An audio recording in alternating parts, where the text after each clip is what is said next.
The music had been soft, a slow love ballad carried by violin and piano, until it was interrupted by the sharp, stunning sound of skin meeting skin. A slap. Then silence. The entire hall froze. Forks paused mid-air, wine glasses trembled in hands that suddenly forgot how to move, and the hum of celebration vanished into disbelief. 300 guests, beautifully dressed and radiant just moments ago, sat in a kind of sacred stillness, as if time itself had stopped to watch. At the center of it all stood Amora, her white veil trembling like a wounded bird, and James, her brand-new husband. 47 minutes married. And now, a red handprint blazed against the dark velvet of her skin. Her head had turned sharply with the blow, the impact so sudden that it took her body a moment to understand it. A single tear slipped down her cheek before her mind caught up to what had happened. The fairy lights above twinkled coldly, mocking the warmth that had filled the air only moments ago. Amora lifted her face slowly, not in weakness, but in quiet disbelief, and met the eyes of the man who had just struck her. Her voice came out as a whisper, but somehow it carried through the entire hall.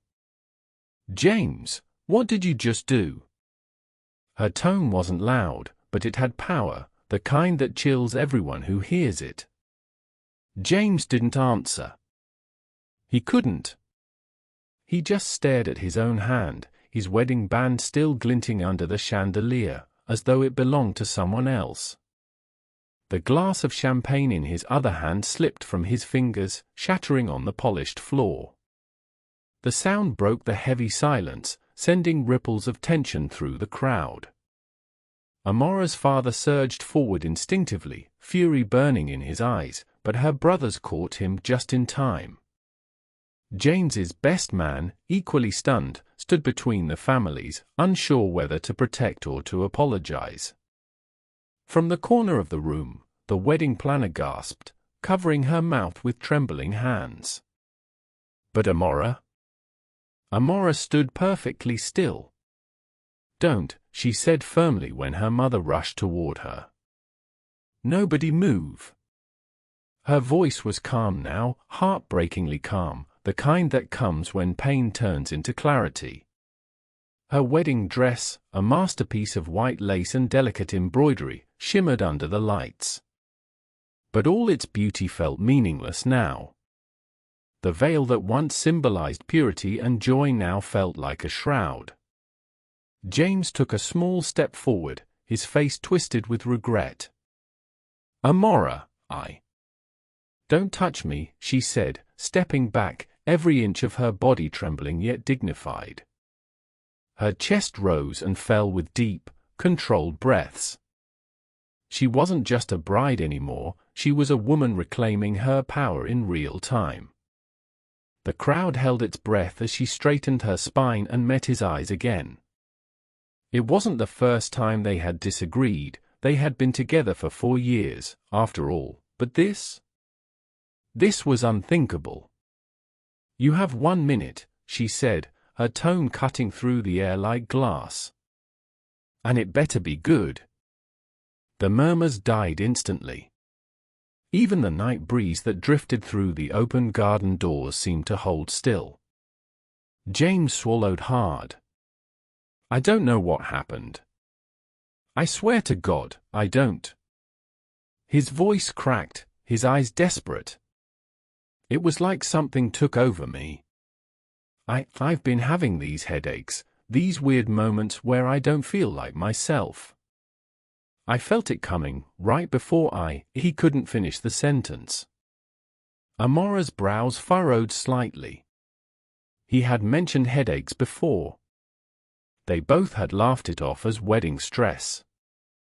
But that explanation, no matter how strange, could never erase what had just happened. "That doesn't give you the right," she said quietly. "Nothing does." "I know," James whispered, his voice breaking. "And if I could cut off my own hand to undo it, I would. I don't know what's wrong with me, Amora. But please, don't walk away right now. Not like this. The crowd could feel it, the fragile tension between them. The battle between love and dignity. Amora looked at him, her expression unreadable. "Do I even know who you are?" she asked softly. "Because the man I loved, the man I thought I was marrying, would never hit me. Not on our wedding day. Not ever." From the corner table, James's mother stood up, her voice trembling. "James Alexander Thompson, what have you done?" Her disappointment echoed through the hall, heavier than the slap itself. James's father couldn't even meet his son's eyes. His friend stared at him like he had become a stranger. James turned back toward Amora. "Please," he said again, barely holding back tears. "Just give me time. Let me explain. Let me fix this." But Rose, Amora's best friend, had already moved to her side. "There's nothing to explain," she snapped. "We all saw what happened." Her protective hand rested on Amora's shoulder, but Amora gently moved it away.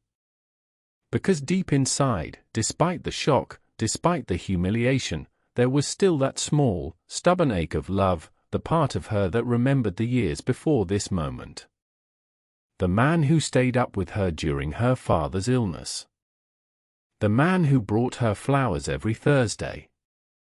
The man who told her she was his peace. He had shattered that peace now, but could one unthinkable moment erase for years of love? She didn't know. "I need time," she said finally, her voice trembling, but steady. "And you need to figure out what's going on with you." And with that, she lifted the train of her gown and walked out, her steps slow, graceful, but heavy with finality. The doors closed softly behind her, but the sound felt deafening, like the end of everything. James stood there, motionless, surrounded by whispers and shards of broken dreams. Days later. Amora hadn't left her childhood bedroom since returning home. Her wedding dress still hung by the window, the hem dusted with dried rose petals from a day that was supposed to be the happiest of her life. The silence of her parents' house wrapped around her like a blanket, one that both comforted and suffocated her. Her phone buzzed endlessly, messages from friends, relatives, even strangers who had been at the wedding. She ignored them all. Her mother entered quietly, a tray of tea in her hands. "You don't have to decide anything right now," she said softly, sitting on the edge of the bed. "Take all the time you need." Amora didn't respond immediately. Her gaze was fixed on the window, where rain tapped gently against the glass. When she finally spoke, her voice was faint. "He never showed any signs, Mom. Not once in 4 years. He was gentle." Her mother sighed and reached for her hand. "Sometimes, people hide who they are," she said. And sometimes, she paused, choosing her words carefully, sometimes good people do terrible things. Amora's eyes filled with tears. "Which one is James?" "I don't know, sweetheart," her mother said, her own voice cracking. "But you don't have to figure that out today." Across town. James sat in a sterile white room that smelled of antiseptic and fear. His hands fidgeted in his lap as the ticking clock on the wall filled the silence. He'd gone through test after test since the incident. First a CT scan. Then an MRI. Then more scans when the doctor saw something that made them frown. When Dr. Parker walked back into the room holding a folder, James felt his stomach drop. "James," the doctor began gently, "we found something that explains what's been happening. The headaches. The sudden aggression." James swallowed. "What is it?" The doctor took a seat across from him. You have a small tumor pressing on an area of your brain that controls impulse and emotional regulation. For a moment, James just stared at him.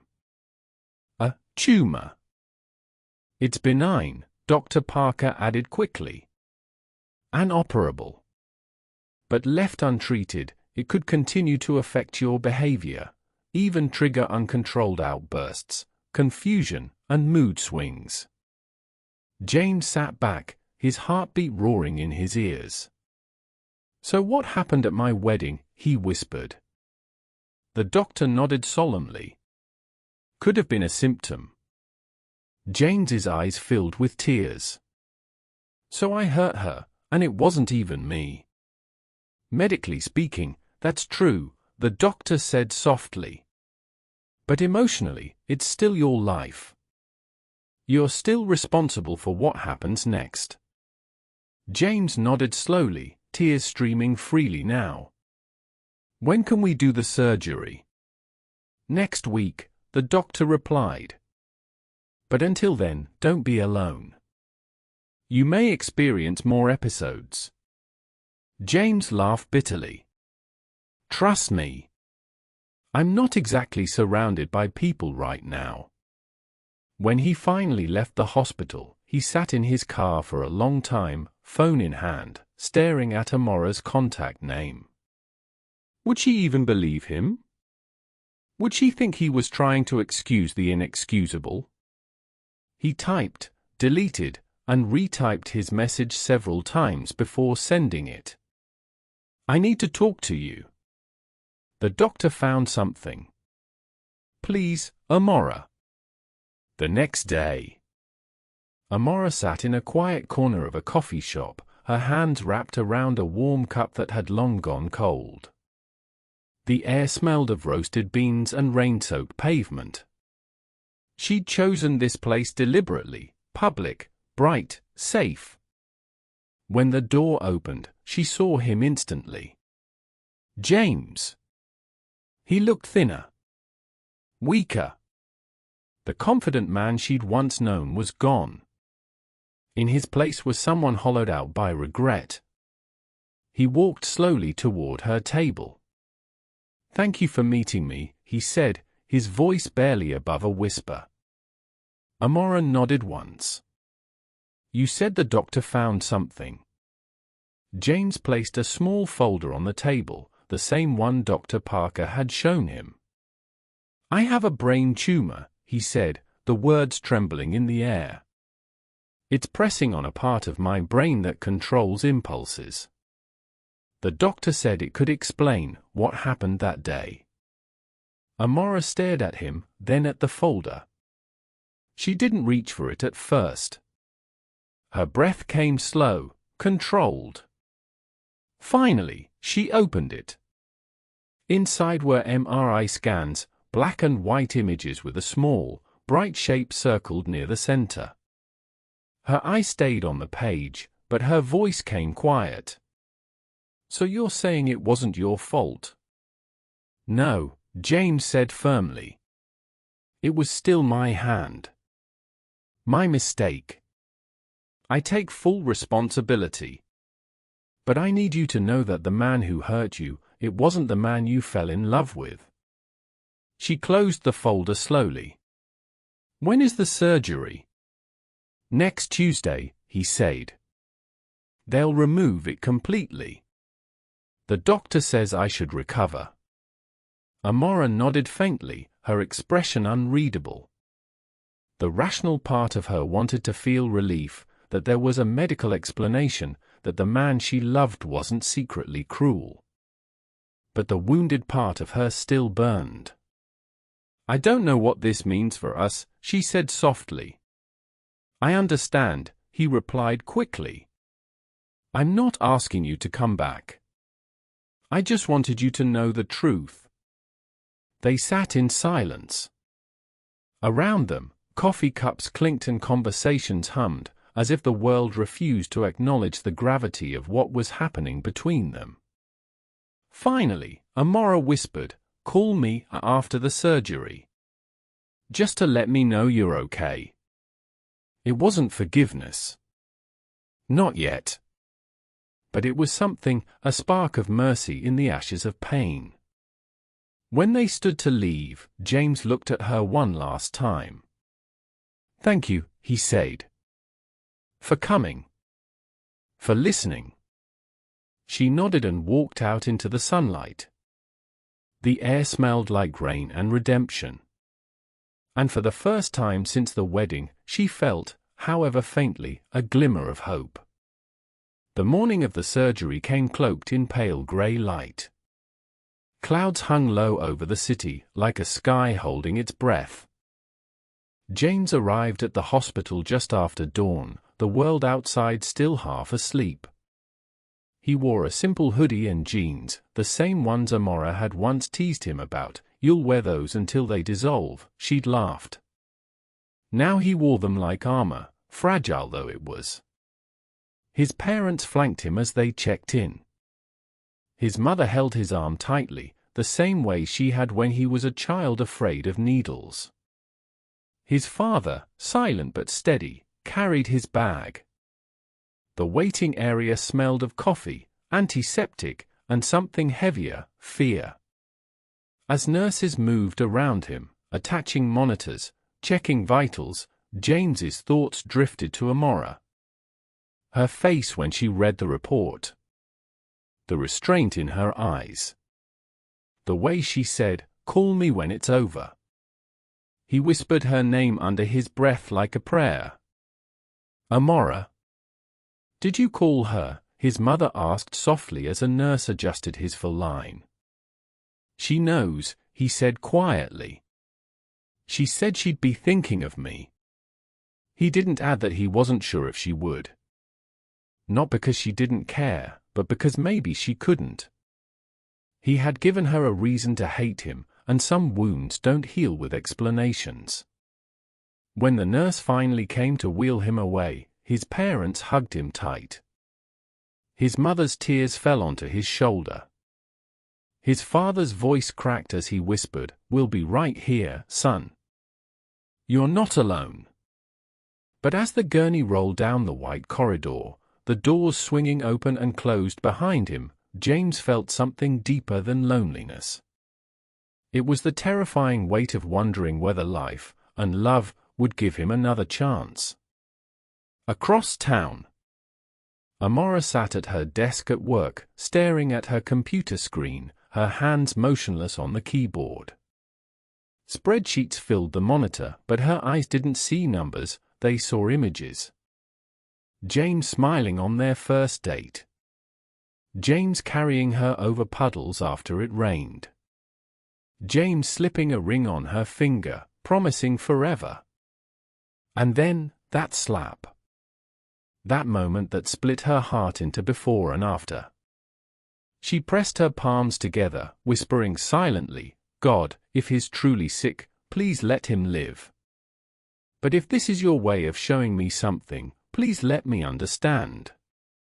The words came out raw, part prayer, part plea. When her coworker Denise poked her head in, Amora quickly wiped her tears.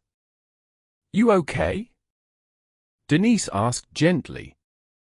"Just tired," Amora lied. "Didn't sleep much." Everyone in the office knew. The video from the wedding had leaked online briefly before being taken down. Gossip had spread like wildfire, opinions, judgments, pity. Amora had learned to keep her head high, but inside, the noise of the world was deafening. By noon, she couldn't take it anymore. She packed her bag, told her boss she wasn't feeling well, and left. But instead of going home, her car turned almost of its own accord toward St. Francis Hospital. She didn't know why, she just knew she needed to be there. Even if she never went inside. Even if she just waited in the parking lot. When she arrived, she saw James's parents through the glass doors, sitting in the waiting room. His mother's hands were clasped in prayer, lips moving silently. For a moment, Amora stood outside, heart pounding, torn between walking in and driving away. But love, the real kind, the stubborn kind that survives even humiliation, moved her feet forward. When James's mother looked up and saw her, her eyes widened in surprise. "Amora," she whispered, standing quickly. "I know I shouldn't be here," Amora began awkwardly. I needed to be." "You're more than welcome," his mother said softly, her eyes shining. "Please, sit." James's father gave a small, grateful nod. "He'll be happy to know you're here," he said quietly.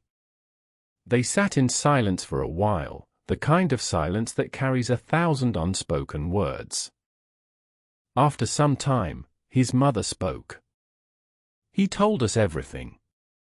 About the tumor. About the wedding.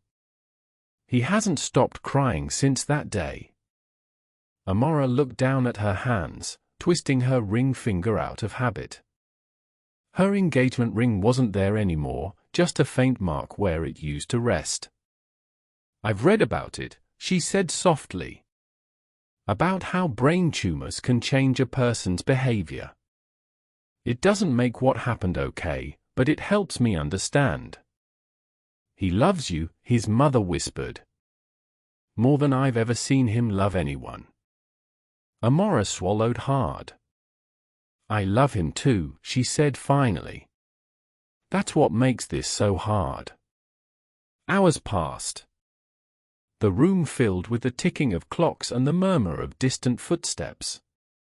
When the surgeon finally stepped in, a tall man in blue scrubs, everyone rose to their feet.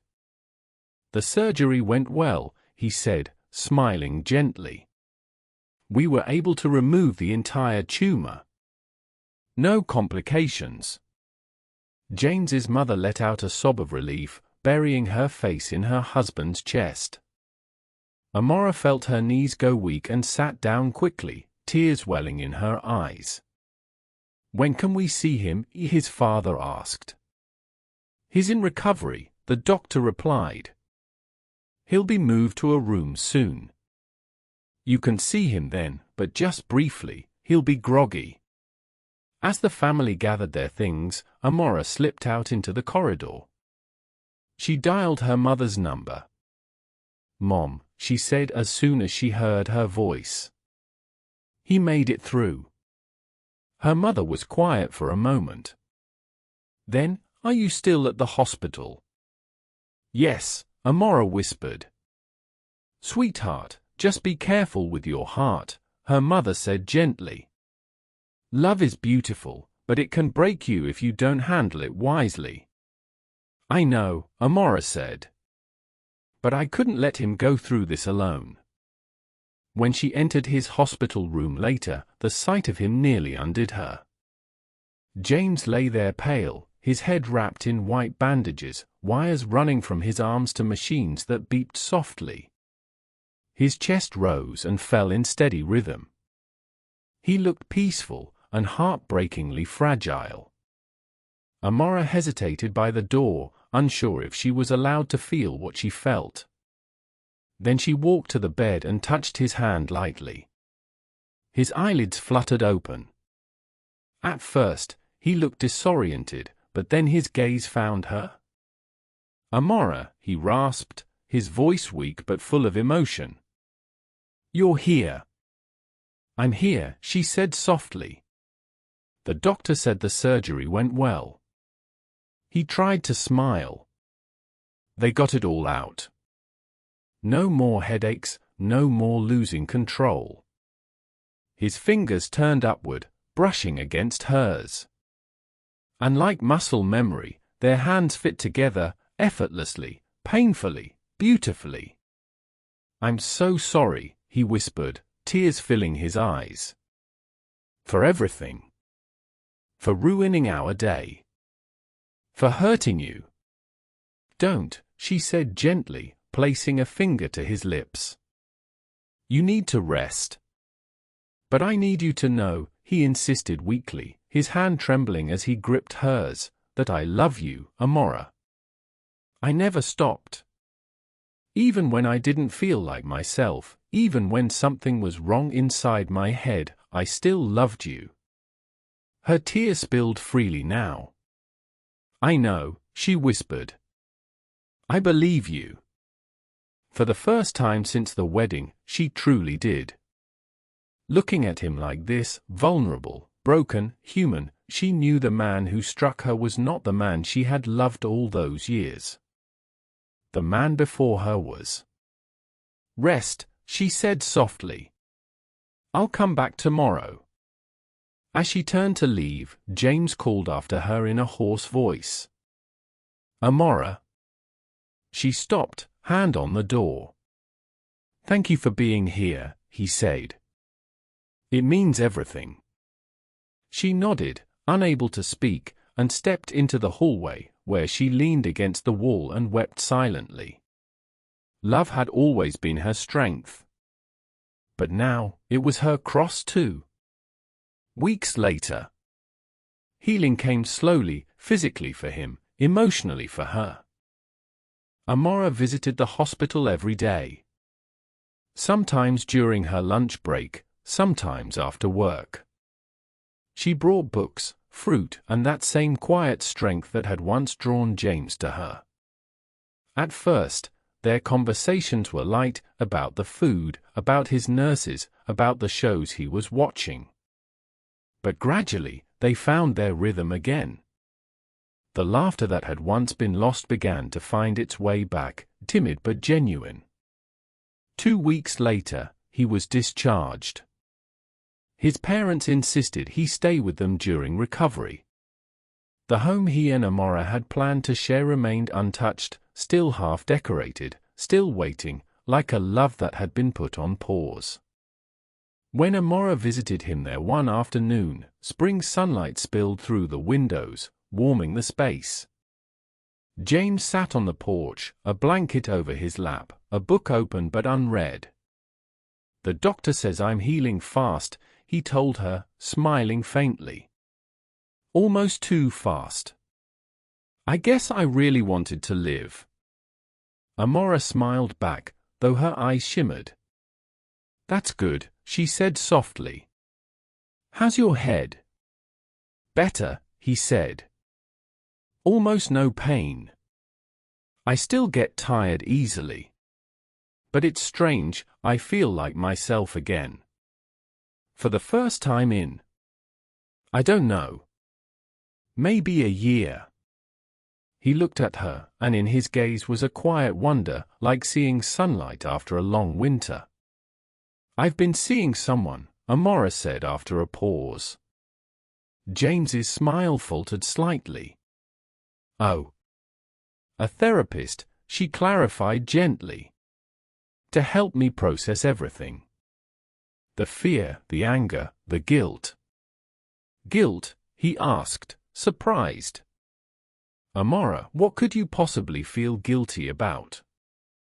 For not noticing something was wrong sooner, she admitted.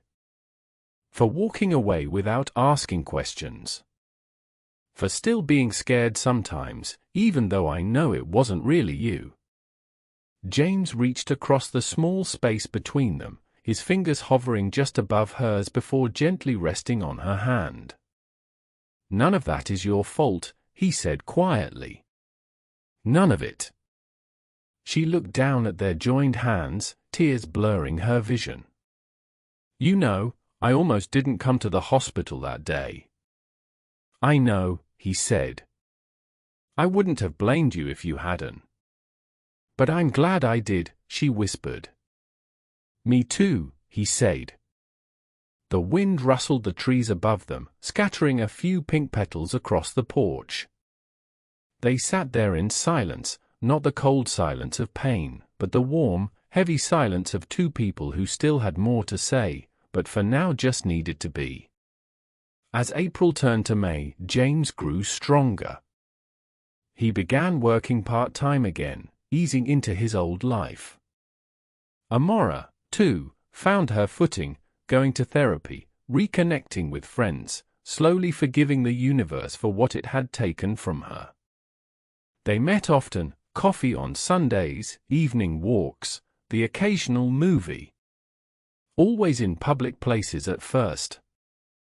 Always with that invisible line of caution between them. But with each conversation, that line blurred. One afternoon, as they sat by the lake near his parents' house, James spoke softly. "You know what I miss most?" Amora glanced at him. "What?" "Coming home to you," he said. "Cooking together. Falling asleep knowing you're next to me." Her eyes softened. "I miss that too," she admitted. "But I'm not ready yet." "I know," he said, smiling gently. "I'll wait. As long as it takes." There was no desperation in his voice this time, only faith. And that, somehow, made her love him more. A few weeks later, he invited her to dinner, their first official date since everything had fallen apart. He met her outside the restaurant, a small white rose in hand. His hair had grown back around the faint scar, his face fuller, his smile real. "You look beautiful," he said. Amora smiled shyly. "You look like someone I used to know." They laughed, and for the first time in a long time, it didn't feel like pretending. Dinner was quiet, gentle, filled with soft conversation and long glances. When dessert came, James took a deep breath. "Amora," he said, "I know we can't go back to how things were. But maybe we could build something new. Together." Her hand trembled slightly as she set down her spoon. "You think we can?" "I think love deserves the chance," he said simply. "We've already survived what should have destroyed us." Amora's eyes filled with tears. "I've been afraid," she whispered. "Not of you, but of trusting again." "I understand," he said. "But love, it's always a risk, isn't it?" She smiled through her tears. "It is." Their fingers met across the table. And in that moment, both knew forgiveness had begun. Not as a single act, but as a journey. Not a return to what was, but a beginning of what could be. Outside, the night air shimmered with city lights. Somewhere far away, church bells chimed the hour. And for the first time since their wedding day, Amora and James walked side by side, not as broken lovers, but as two people learning how to love again. Summer arrived in a burst of color and heat. The air shimmered with the hum of cicadas, and sunsets painted the sky in gold and rose. For Amora and James, it was a season of rebuilding, not from scratch, but from the ruins of something once beautiful. The house they had bought before the wedding, the one that had sat empty for months, had become their quiet project. James spent his afternoons there sanding, painting, fixing small things. Not as a man redecorating, but as a man atoning. Each brushstroke said, "I still believe in us." One warm evening, Amora stopped by after work. She found him on the back porch, shirt sleeves rolled up, a streak of paint on his cheek. He looked up and smiled. "Hey," he said softly, like the word itself might scare her away. "Hey," she replied. "You've been working hard." He shrugged, wiping his hands on a towel. "It's peaceful here. Makes me feel closer to us." Amora walked inside, and for the first time, the house didn't feel haunted by their past. The walls smelled faintly of lavender and fresh paint. The pictures on the shelves, ones she'd packed away long ago, were back. A photo from their first trip together. Another from her graduation. One where they were both laughing so hard the camera had caught them mid-blur. She stopped in front of that one and smiled. "You kept these?" Of course, James said. They remind me who we really are. There was a long pause, one filled with quiet gratitude and something more tender. Then Amora said softly, "You've changed." He nodded. "So have you." They stood there in silence for a moment before she added, "That's not a bad thing." Later, as twilight deepened, they sat together on the porch swing. The air smelled of jasmine. A gentle breeze stirred the wind chimes above them. "Rose still doesn't trust me," James said suddenly. His voice wasn't bitter, just factual. "She's protective," Amora replied. "She saw me at my lowest." "I don't blame her," he said. "Sometimes I don't trust myself either." Amora turned to him, startled. "Why would you say that?" He stared into the distance. "Because I still have dreams sometimes. Nightmares, really. I see it happen again, me losing control, hurting you. Even though the doctors say I'm fine, the fear lingers. What if there's still something broken in me?" Amora reached for his hand, her fingers threading through his. "Then we'll face it together," she said firmly. "We'll know the signs. We won't ignore them. We won't pretend." He looked at her, really looked, and saw not just the woman he had loved, but the woman who had fought to love him despite everything. "I made a promise in that hospital," he said quietly. "If you ever gave me another chance, I'd spend my life making sure you never regretted it." Her eyes softened. "I don't," she said. "Not for a single day." James smiled faintly. "Then maybe it's time we start living again." The lake cabin. They decided to go away, just the two of them. No friends. No family. No therapists. No opinions. Just a weekend to breathe. The cabin they rented sat on the edge of a quiet lake, surrounded by pine trees and birdsong. The air there smelled of water and wood smoke. "This place is perfect," Amora said as she stepped out of the car. James smiled. "It reminded me of us, simple, peaceful, a little messy." They spent that first day unpacking groceries, walking along the lakeshore barefoot, talking about everything and nothing. It felt like years had been peeled away, leaving only the essence of who they were. That night, they cooked dinner together, Amora chopping vegetables while James stirred his famous pasta sauce. They moved around the small kitchen in quiet rhythm, their laughter blending with the crackle of the fireplace. Afterward, they sat on the deck, glasses of wine in hand, watching the sunset melt into the lake. "I missed this," James said, breaking the silence. "Just being us." Amora nodded. "Me too. But we can't erase the past." "I don't want to," he said. "The past made us stronger. It taught me what love really means." She looked at him, his face gentle in the fading light, and felt a rush of gratitude she couldn't quite name. When night came, they sat under a blanket of stars. Fireflies flickered in the darkness, tiny sparks of wonder.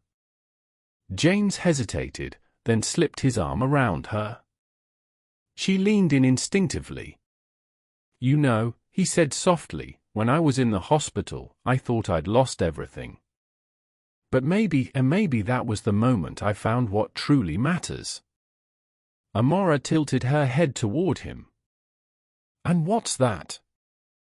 "You," he whispered. "Us. The kind of love that doesn't give up, even when everything says it should." She smiled faintly, tears glinting in her eyes. "You almost sound poetic." "Almost," he teased. Then he kissed her, gently at first, like a question. And when she didn't pull away, the kiss deepened, carrying every word they hadn't yet said. When they finally broke apart, she whispered, "Stay with me tonight." And he did. Under the soft hum of the lake breeze and the glow of the moonlight, they rediscovered each other, not in passion alone, but in forgiveness. Their love that night was slow, reverent, tender, not an escape from pain, but a bridge across it. When Amora woke in his arms the next morning, the sun spilling golden light across the bed, she knew. They were no longer broken. They were becoming whole again. The return home. By the time they returned to the city, something had shifted. Their hearts were lighter. Their laughter came easier. "I don't want to go back," Amora admitted as they packed the car. "Then don't," James said with a smile. "We can come back anytime you want. But I'm not sad to be going home." Home. The word hung between them, carrying new meaning. 2 days later, as they sat in traffic, Amora reached across the console and took his hand. "I want to move in properly," she said. "No more halfway. My clothes, my books, my life. All of it." James turned to her, eyes shining. "You mean it?" She nodded. "It's time." He exhaled, a laugh breaking through his tears. "Nothing would make me happier." The following weeks were a blur of boxes, laughter, and quiet moments of awe. Friends came by to help. Some were supportive. Others, like Rose, were cautious but kind. "Are you sure?" Rose asked one afternoon as they carried a dresser upstairs. "I mean, I know he's changed, but—" Amora smiled gently. "I'm sure. Love isn't about perfection, Rose. It's about choice. And I'm choosing him, again." Rose sighed, hugging her friend. "Then I'm choosing to believe with you." That night, as they sat amid unpacked boxes, James reached into his pocket and pulled out a small velvet box. Amora's heart skipped. "What's that?" He opened it.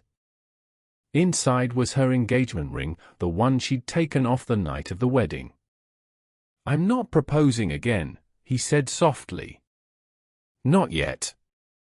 I just wanted you to have it back. As a promise. That no matter what happens, I'll keep earning your trust." Tears welled in her eyes.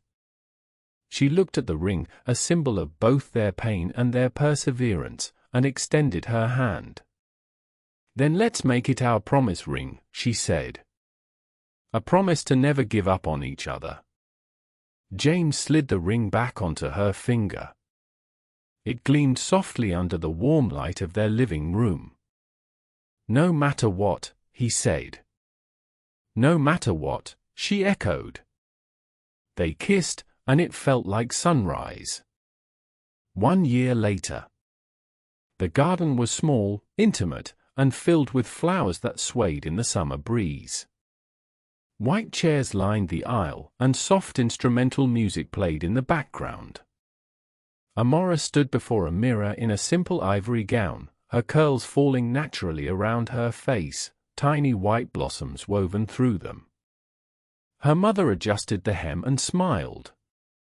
"You look beautiful," she whispered. Amora smiled back. "This time, it feels right." This time, it wasn't about perfection. It wasn't about impressing guests or orchestrating a fairy tale. It was about truth, two souls standing before God and saying we made it. When the soft knock came at the door, it was Rose, radiant in her lavender bridesmaid dress. "It's time," she said with a grin. Amora took one last deep breath and walked toward the garden path. At the end of it stood James, healthy, strong, his hair covering the faint scar that once told a story of fear and healing. When he saw her, his face broke into a smile so pure it made her heart ache. As she walked down the aisle, their eyes never left each other's. Every step was a memory, every tear a prayer answered. When she reached him, he took her hands in his, whispering, "You are so beautiful." And this time, when he said it, the world didn't hold its breath in fear. It exhaled in joy.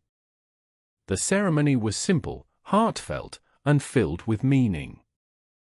They spoke their own vows, words written not from fantasy, but from fire and forgiveness. James went first. "Amora," he began, his voice trembling. "You saw me at my worst, and you stayed long enough to see me become better. You loved me when I didn't deserve it. You forgave me when I couldn't forgive myself. I promise to spend every day proving worthy of that love. To listen, to honor, to protect, not just your body, but your heart. I will never raise my hand except to hold you. And I will never raise my voice except to say I love you." There wasn't a dry eye in the garden. Then Amora spoke. "James," she said, her voice steady. "Our story isn't perfect. But I've learned that real love isn't about perfection, it's about persistence. We faced darkness that could have destroyed us. But through that darkness, I found light, your light. I promise to walk beside you, to forgive when it's hard, to speak truth when it's needed, and to love you, not because it's easy, but because it's sacred." When they exchanged rings, their fingers trembled, not from fear, but from awe. And when the officiant said, "You may kiss your bride," the world seemed to sigh in relief. This time, there was no silence. Only applause. Only love. The reception that followed was held under strings of fairy lights. Friends and family laughed, danced, and toasted. When James led Amora to the center of the dance floor, the same song that had played at their first wedding began softly, but this time, it sounded different. As they swayed together, James whispered, "How does it feel, Mrs. Thompson?" Amora smiled. "Like coming home." He pressed his forehead to hers. "You know, sometimes I think I'm grateful for what happened," he said quietly. She looked up at him, surprised. "Grateful?" He nodded. "If it hadn't happened, I might never have known about the tumor. And I might never have learned how deep love can go when it's tested." Amora thought for a moment, her eyes glistening. "It's strange, isn't it? How pain can become the soil where love grows stronger." He smiled. "You always find the poetry in everything." "Maybe because our story needed poetry to make sense of it," she said softly. They laughed, and their laughter mingled with the music, rising into the night like prayer. Years later, time passed gently. They built a life, a real one, full of both laughter and imperfection. There were mornings filled with coffee and quiet kisses. Evenings of disagreement and forgiveness. There were babies, 2 of them, who carried their laughter and their resilience. Every year on their anniversary, they drove back to the same lake cabin. They'd sit on the deck as the sun set, fingers intertwined, the water reflecting 1,000 shades of gold. Sometimes they spoke. Sometimes they didn't. But both understood what silence meant: gratitude. Gratitude for a second chance. Gratitude for the courage to heal.